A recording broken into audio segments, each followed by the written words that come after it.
అరే ఆదాము లగెత్ రే! మళ్ళా వచ్చింది కాకరకాయ అక్క. ఎప్పుడు చూడు ఈ కాకరకాయలు, ఆ కాకరకాయలు, ఈ కాకరకాయలు అంటానే ఉంటది. ఏం చేద్దాం మీరెలా అనుకున్నా, ఇలాగనుకున్నా, ఎలా అనుకున్నా తప్పదు. ఎందుకంటే మన ఇంట్లో కాకరకాయ పాదుంది. సో, దాని నుంచి కాకరకాయలు వస్తానే ఉంటాయి. సో, మనం ఏదో ఒక వెరైటీస్ చేసుకుంటానే ఉంటాం. మొన్న 2 టైమ్స్ సన్నగా తరిగి కాకరకాయలు ఫ్రై చేసుకున్నాం గదా! ఇప్పుడు ఇలా చూద్దాం. ట్రై చేయండి మీరు కూడా. ఈసారి కాకరకాయలు కొంచెం పెద్దగా కట్ చేశాననమాట.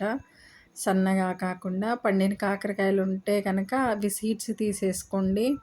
తర్వాత తెలిసిన ప్రాసెస్సే కదా! కొంచెం ఆ చేదు మొత్తం పోవాలంటే మనం సాల్ట్ ఏసుకోవాలి. వాటిని మిక్స్ చేసుకోవాలి. బాగా పిసికేస్తే అందులో చేదంతా బయటకొచ్చేస్తదనమాట. అలా చేసుకోవాలి. అయినా అక్క ఏంది నీ గోల? ఈ కాకరకాయల గోలేందే? ఎప్పుడు చూడు కాకరకాయ, కాకరకాయ, కాకరకాయ అంటా ఉంటావు అని అనుకుంటున్నారా? ఎలా అనుకున్నా తప్పదు. మరేం చేద్దాం మన ఇంట్లో కాకరకాయలు వస్తానే ఉంటాయనమాట. సో, అందుకని ఈరోజు తెలంగాణ స్టైల్ చూసేద్దాము. ఏమి లేదు మన తెలంగాణ, ఆంధ్ర 2 ఒకటే ఉంటాయి మ్యాక్సిమం. ఏదో 2, 3 ఐటెమ్స్ ఎక్స్‌ట్రా ఉంటాయనమాట. తెలిసిందే ఎండు కొబ్బరి, వెల్లుల్లి, జీలకర్ర, ఎండుమిర్చి, పల్లీలు, పచ్చిపప్పు అవన్నీ యాడ్ చేసి మిక్సీ బట్టి పౌడర్ చేశాను. ఇక ఆ పౌడర్‌ని కాకరకాయల్లో కలిపేసాననమాట. ఇంకంతే. ఇక మనం బాగా టేస్ట్ సరిపడినంత చూసుకొని సాల్ట్ సరిపడినంత చూసుకొని వేసుకుంటే సరిపోయిద్దనమాట.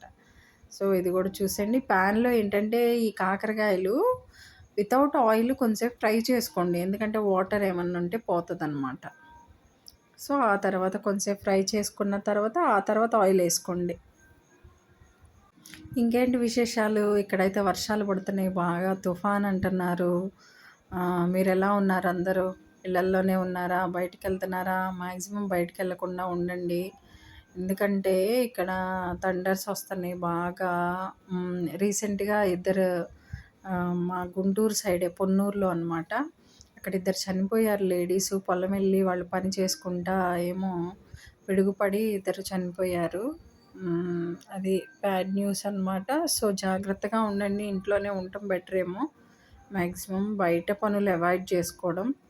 సో, ఇదనమాట మన కాకరకాయ కారం. చూసేయండి. మన బ్యాచిలర్స్ కూడా చేసుకోవచ్చేమో అనుకుంటున్నాను మ్యాక్సిమం. మామూలు ఫ్రై అయినా చేయొచ్చు. ఆ ఫ్రై కూడా మన దాంట్లో ఉంది. మన యూట్యూబ్ ఛానల్‌లో ఉంది. చెక్ చేయండి. ఇది కూడా కొంచెం ఓపిక చేసుకుంటే చెయ్యొచ్చేమో. బట్ ట్రై చేయండి. ట్రై చేసి ఎలా వచ్చిందో నాకు కూడా చెప్పండి. ఈ రెసిపీ అయితే చాలా టేస్టీగా ఉంది.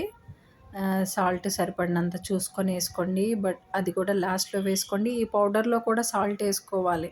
And at the same time కాకరకాయలు ఫ్రై చేసేటప్పుడు కూడా కొంచెం వేసుకోవాలి. అవి కాకరకాయల కోసం అనమాట. ఈ పౌడర్ ఏమో పౌడర్ టేస్ట్ కోసం. రెండిట్లోనూ ఒక స్పూను సాల్ట్ వేసుకోండి. టేస్ట్ చేసి నాకు కూడా చెప్పేయండి ఎలా ఉందో. సరే మళ్ళా కలుద్దాము ఇంకో కాకరకాయ రెసిపీతో. Good night.